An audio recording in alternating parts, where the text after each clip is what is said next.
तुझे वडील सुद्धा असेच आंघोळी करायचे गोपीचंदा. आता कुठं ते पता नाही. तुझं असंच होणार आहे. तू आंघोळ करायला एक दिवस तू मरशील. आला तसा तुझा जीव निघून जाईल. असाच ऐशो आरामात बाप मेला असंच तू मरशील. म्हणून मला रडू आलं.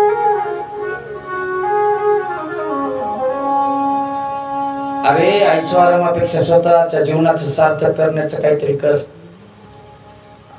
आईचा शब्द असा खाडकून लागला आणि सांगितलं, आई काय करायचं सांग. जाय जीवनामध्ये गुरु कर. गुरु विना जर मरशील तर फुकट तुझं निघून जाईल. सर्व सार्थक होणार नाही जीवनाचं. जा गुरु कर आणि या सर्व संपत्तीचा त्याग कर. त्या भरताचा विषय आला. भरतानं जसा त्याग केला तसा गोपीचंदाला सांगितलं क्षणार्धात त्याग कर. आईनं सांगितलं त्या क्षणी त्या गोपीचंदानं राज्याचा त्याग केलाय. सेवकाला सांगितलं, म्हणले कपडा आणा. पांढरा कपडा आणला, कावामध्ये बुडवला आणि त्याची झोळी तयार केली.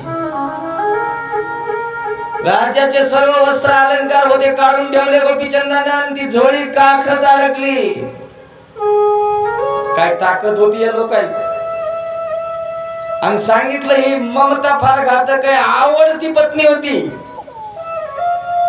त्या आवडत्या पत्नीच्या दारावर गेला झोळी घेऊन आणि सांगितलं, माय भिक्षावर. कोणाला म्हणायलाय? बायकोला म्हणायलाय, माय भिक्षावर. ही ताकद होती. बायको आली पाहती तर मालकानं भगवे कपडे घातले तर काकत झोळी घेतली. आता तुझा नाही राहिलो बघ. आता मी नाथांचा झालोय. जसा त्या गोपीचंदानं त्याग केला तसा आज या भरतानं त्याग केलाय राजाचा. सर्व अनुकूल होतं ते राज्य सोडलं आणि सांगितलं माझ्या जीवनाचं सार्थक करण्याकरता मी निघालो. राज्य मुलांच्या स्वाधीन केलं आणि तो भरत अरण्यामध्ये गेला. गंडकी नावाच्या नदीच्या किनारी झोपडी घातली आणि त्या झोपडीमध्ये राहू लागला. दररोज नित्यक्रम असायचा भरताचा. ब्राह्मी मुहूर्तावर उठायचा. ब्राह्मी मुहूर्त केव्हा असते आजी? सूर्य निघाल्यावर. कधी मग? 3:30. त्या काळात अमृत कण सोडतात त्या वायुमंडळात. आयुष्य वाढतं. आयुष्य ब्राह्मी मुहूर्तावर उठल्या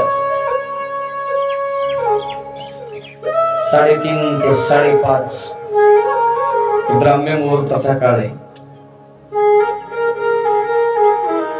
पूर्वीच्या काळात 4ला उठायची माणसं.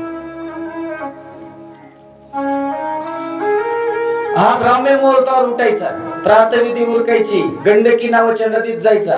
स्नान करायचा आणि स्नान करून आपल्या झोपडीत यायचा आणि परमात्म्याच्या भजनाला सुरुवात करायची.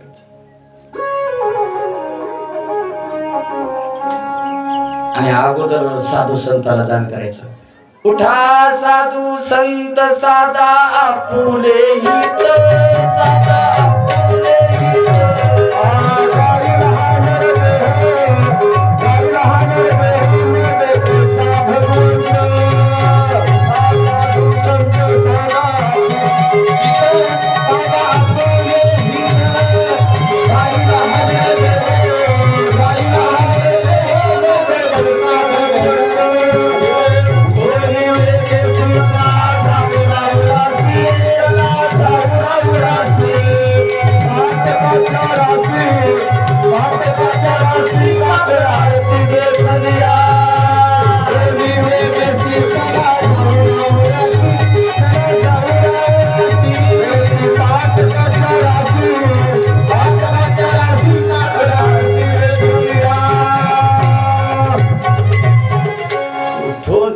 उठोनी पहाटे विठ्ठल पहा उभा विटे.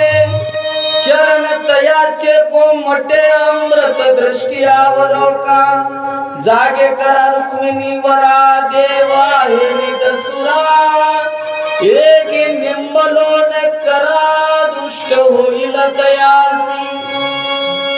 असा आधी साधूला जागा करतात. हे काकडा फार गमतीदार आहे. आधी साधूला जागा करावं आणि मग साधू जमले की मग देवाला उठा पांडुरंगा आता दर्शन द्या सकळा. उठा पांडुरंगा आता दर्शन द्या सकळा.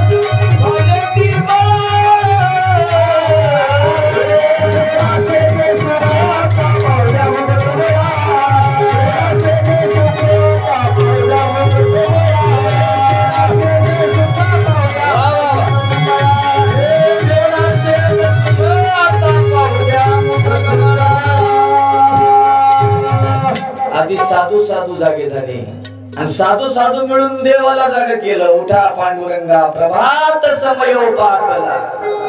वैष्णवांचा मेळा गरुड पारी दाटला. वाळवंटापासून महाद्वारापर्यंत सुरवरांची दाटे उभे जोडून हात सुख संकाधिक नारद तुंबर भक्तांच्या पोटी कवाड आडवून पाहतात जगजेठी. सुरवराची इमाने गगनी दाटली सकळ. रखमाबाई माते वेगी उठवा गणने रंबाधिक नाचती बोल्या जोडून. असं साधू न देवाला जाग करायचं आणि मग देव जागे झाल्यावर मग आपली बारी. उठा जागे वारे आता जागे वारे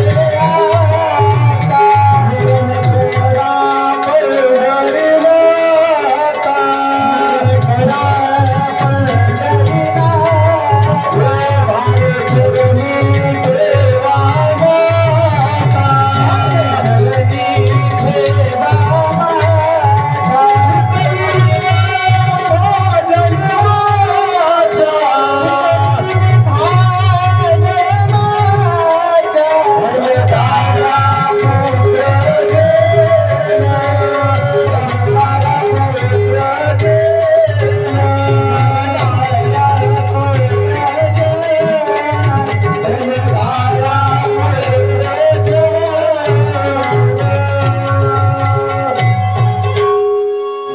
झाले आपली. उठा सकळ जन आणि उठले नारायण आनंदले मुनिजन तिनी लोक. करा जय जयकार वाद्यांचा गजर मृदंग विने अपार टाळ. असा भरताचा काकडा चालू व्हायचा. काकडा आरतीची अभंग झाले की मग भरतानं भोपाळ्या म्हणायला सुरुवात करायची.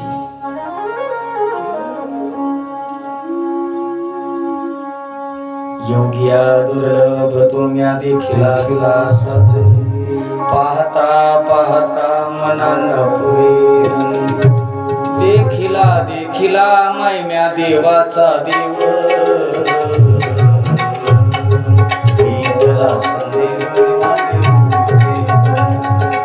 आनंद रूपे आनंद वेशे देखिले म्या त्यासी.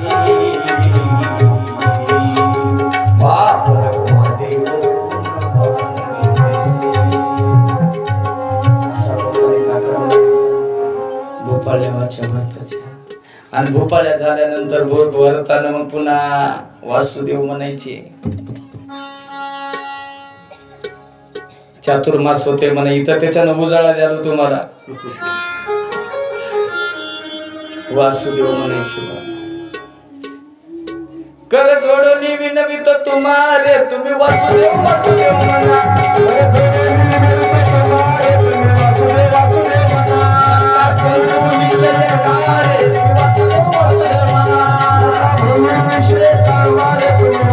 वासुदेव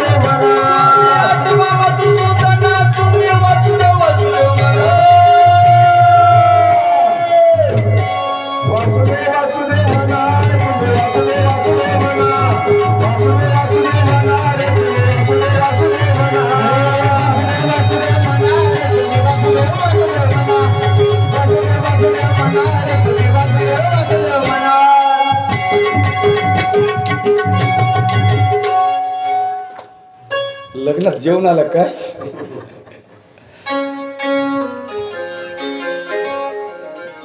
असा वासुदेव व्हायचा. वासुदेव झाल्यावर आंधळा व्हायचा.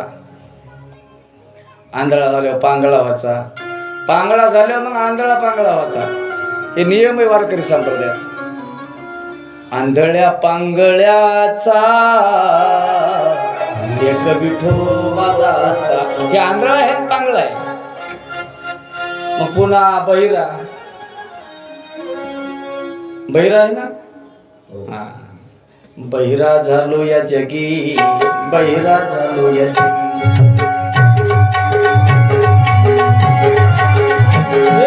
बहिरा झालो या जगी, बहिरा झालो या जगी.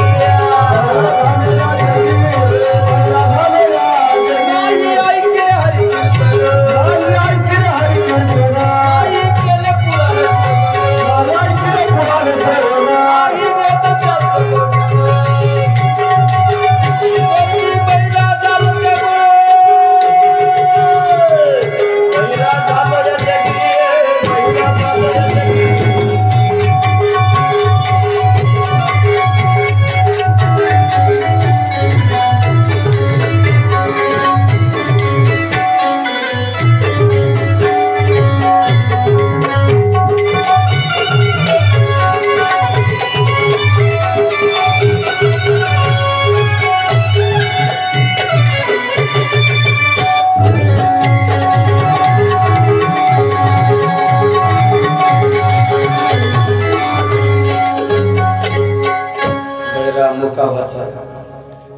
जगजोगी जगजोगी जागो जाग जोगी झाल्यावर मग आता हे पिंगळा म्हणाय का कीर्तनात. ते पिंगळा म्हणतात. हे जरी नाही काले, मग दुसरा रे